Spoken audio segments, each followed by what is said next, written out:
new season kicks off tonight at Old Trafford, where Fulham play Man United. Um, Tomorrow, Saturday, the early kickoff sees Premier League new boys Ipswich take on Liverpool at Portman Road, which will be an interesting one. And then there's 3 o'clock Saturday kickoffs. And Saturday is rounded off with West Ham versus Aston Villa. And Super Sunday's fixtures are Brentford versus Crystal Palace, followed by the game of the week, Chelsea versus Man City. The Monday night fixture sees Leicester return to the Premier League, where they are at home against Spurs. That's your week one schedule. Let's take a little closer look at some of the games and some potential bets for the weekend. Starting with the opening fixture of the weekend at Old Trafford.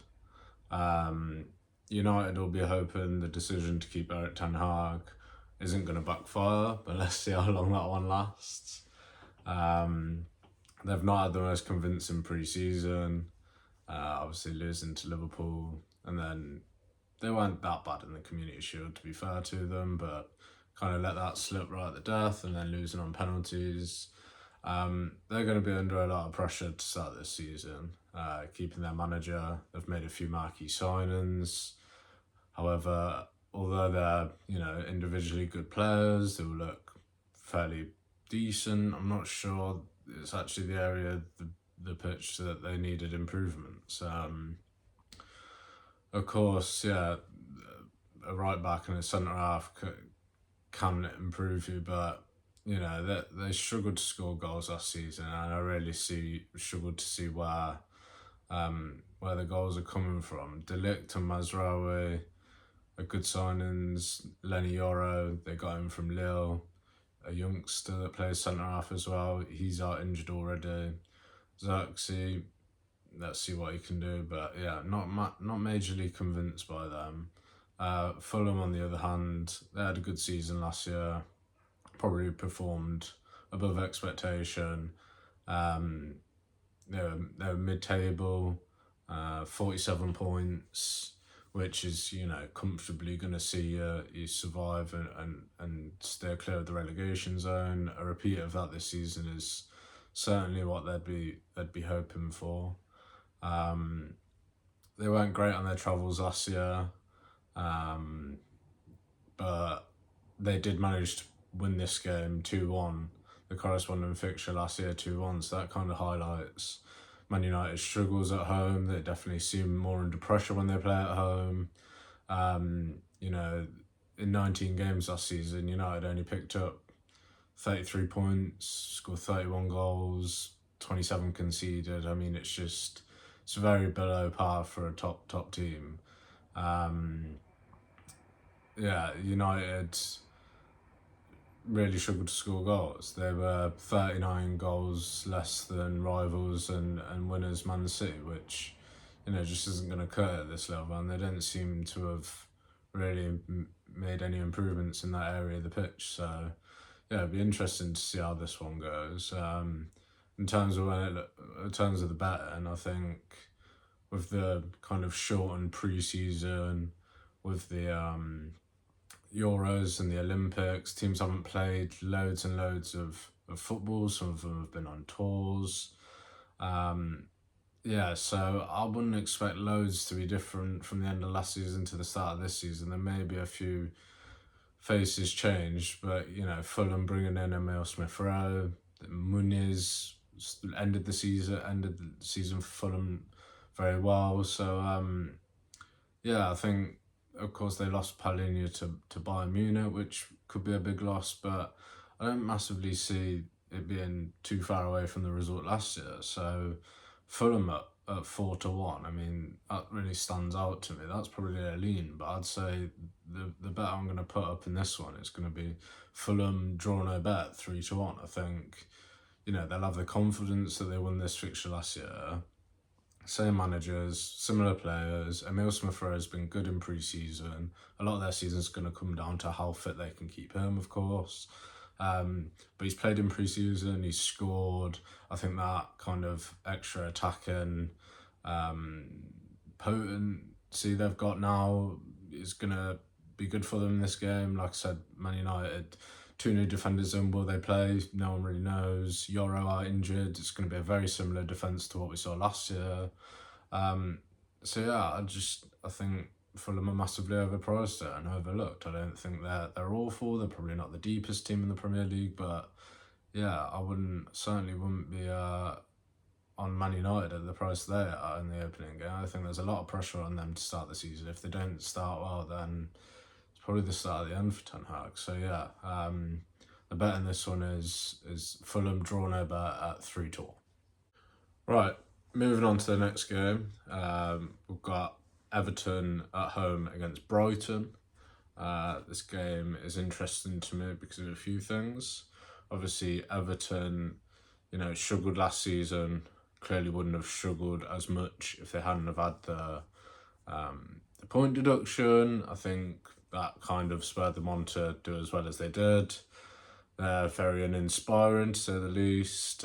Struggle going forward, struggle to score goals. Don't look like they've really done anything about that. Obviously, financial struggles, etc. there at that club. So, yeah, obviously not expecting much from Everton this season, but they'll certainly be looking to build on a strong home form. That'll be their foundation for trying to stay in the league once again.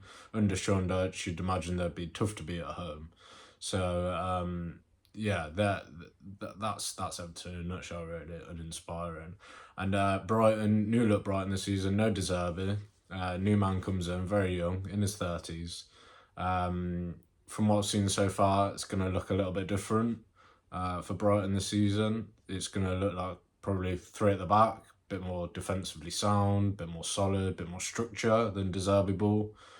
The 4-3s and the 3-2s, like we were seeing last season, I'm not sure, are going to be as common this time around.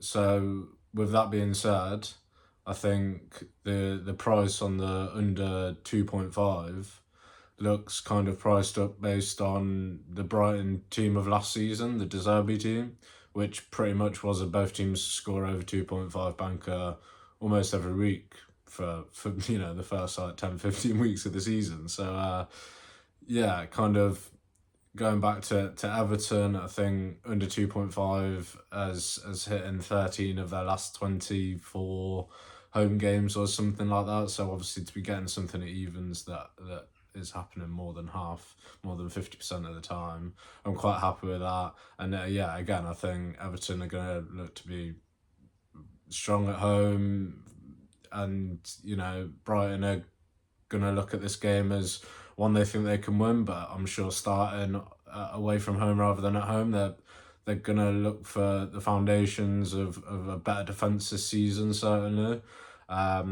So yeah, I can honestly see this being a little bit of a stalemate. Maybe a 1-0 Brighton, maybe a 1-1, something along those lines. And yeah, so I've seen that. I think it's priced up based on Brighton of last season. I think they're going to be a little bit different this season. Do you think they're the better team? But Everton can muck it up and kind of bring teams down to their level. So yeah, the bet in this one is Everton, Brighton under 2.5 at evens. Moving on to the third game now, we've got Nottingham Forest taking on Bournemouth. This fixture last year saw a 3-2 result. So 5 goals in that game. Both teams score, and it's actually both teams' scores actually hit in the last 4 head-to-heads between these two teams. Starting off with Bournemouth, new manager last year, obviously showed he's very capable with the squad that he had. Finishing 12th is very, very impressive for Bournemouth given their squad. Of course, they've lost Solanke, which isn't going to be easy for them. But I think the manager's proved that he's good enough to kind of deal with that. I think they've got some nice players. The left backs, good players, should carry on getting better. Semenyo, the guy that's going to come in for Solanke week 1, he's not bad. He's proved that he can score goals already at this level. So, not too concerned about them. Yeah, when it comes to both of these teams, obviously Forest as well, they weren't the best team last year, just fighting relegation most of the season, but they did well. They kind of picked up a bit of form late on in the year, but they did have the 17th worst home form in the league. I know the 3 relegated teams well worse than that. Both of these teams cashed, both teams score on the first fixture, first game week of last year. So considering 3-2 in this fixture last year, last four head-to-heads both teams score, kind of Bournemouth, they're going to want to prove that losing Solanke isn't going to mean that they have no goals. I think Forest are more than likely to score at home. Whether they'll win is, going off last season's results, probably unlikely. But yeah, when it comes to last season conceding goals, both teams conceded 67 goals. Only West Ham were worse than that outside of the three that got relegated. So, two kind of notoriously bad defences from last year going up against each other in the first game week.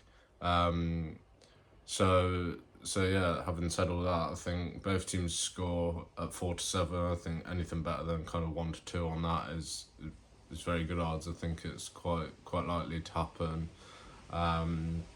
So yeah, that's the other game at 3 o'clock on Saturday. I mean, you could put that in a double with the other game at the 3 o'clock, the Everton Brighton under 2.5.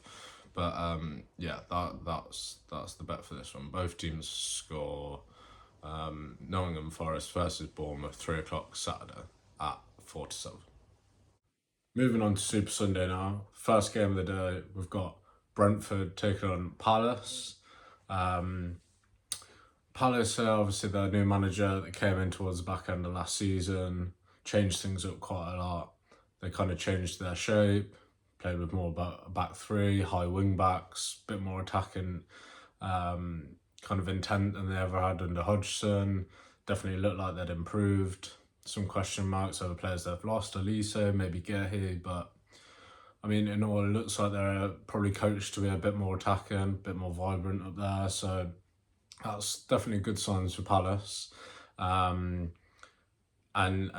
certainly kind of what they showed towards the end of last season was an ability to score goals. Mateta may not play because he's been playing in the Olympics, but yeah, I think certainly kind of setup wise they look more kind of comfortable to attack and less kind of reliant on a solid defensive structure. And then we've got Brentford here playing at home. Funnily enough, kind of Brentford only actually took 22 points at home last season, which was, kind of only three teams worse than that. Forest were 20 points and the three relegated teams. So Brentford will be looking to be a lot stronger at home. Of course, they didn't have Tony for a lot of last season. Will he start this season? It's kind of yet to be seen. We're not too sure. But yeah, surprising that they weren't really that good at home. I mean, they've had the same manager for a long time now. Their teams, their players don't really change up too much season by season. So yeah, to be kind of 22 points at home, conceding 40 goals, I think 34 goals is poor really, and something they'll definitely be looking to improve on. So yeah, a bit shaky at home. But when it comes to both these teams, Palace's last 5 games in all comps, so including pre-season, have seen both teams scores and quite a lot of goals, as well as the end of last season. And Brentford's last 7 have all seen both teams score. Their last 4 head-to-heads, including both of these games last season, both these head-to-heads last season, saw both teams score. So yeah, official play for the Sunday is going to be both teams to score. Brentford versus Crystal Palace at 4-7. Rounding off the bets for week 1 will be the Monday night fixture, Leicester versus Spurs. Spurs started last season 2-2 away to Brentford. A lot of goals. I think it was kind of sign of intent from Ange that he was going to play a different style of football to Conte, a lot more open, passing, possession based, but definitely looked a little bit leaky at the back. Last season, they were right up there through the first few games. They were scoring goals. I'd expect much of the same from this season. And then Leicester, of course, kind of brilliant in the Championship last season, nearly bottled it. They were so far clear, but they ended up going up automatically in the end, winning the league. They have lost Maresca, their manager, to Chelsea, and also their best player, Kenan Dewsbury-Hall, also to Chelsea. So they're going to struggle. Financially, they're going to struggle as well. So they're not going to have too many faces in. I mean, it's going to be a tough season for them. Steve Cooper's going to have a job on his hands to keep them in the Prem. Spurs, yeah, as I said, started well last season. They've conceded a lot of goals this pre-season though. They conceded goals last season. They're going to concede goals again this season, I'd assume. And yeah, they've conceded 13 and 7 in pre-season. Ultimately, I'd say, Spurs with the firepower of Son, Solanke, Kulusevski, Maddison, Porra. I think they will have too much for Leicester here. Out of Spurs' last 15 wins in all competitions pre-season and going back to last season, of their last 15 wins, 11 of them have come with both teams to score in. So, yeah, I think that's a great price. And then a slight lean in that game just because I do think Spurs will score more than one. Son and Solanke both to score at 5-1 seems like a little lean, little, Pete money kind of play. But yeah, the main play in that one's going to be Spurs and both teams score at 15-8. Starting off the season on Friday night, the first bet is going to be Fulham draw no bet at 3-1. Next, we have Everton versus Brighton under 2.5 at evens. That's a 3 o'clock Saturday game. Next, we have another 3 o'clock Saturday game, Forest Bournemouth, in a double with Brentford Palace. Both teams to score. That double pays roughly 1.6-1. Brentford Palace is the first game on Sunday. And finally, on Monday night, Spurs to win and both teams to score at 15-8 is the official play, but also slightly in towards Solanke and Son both to score at 5-1.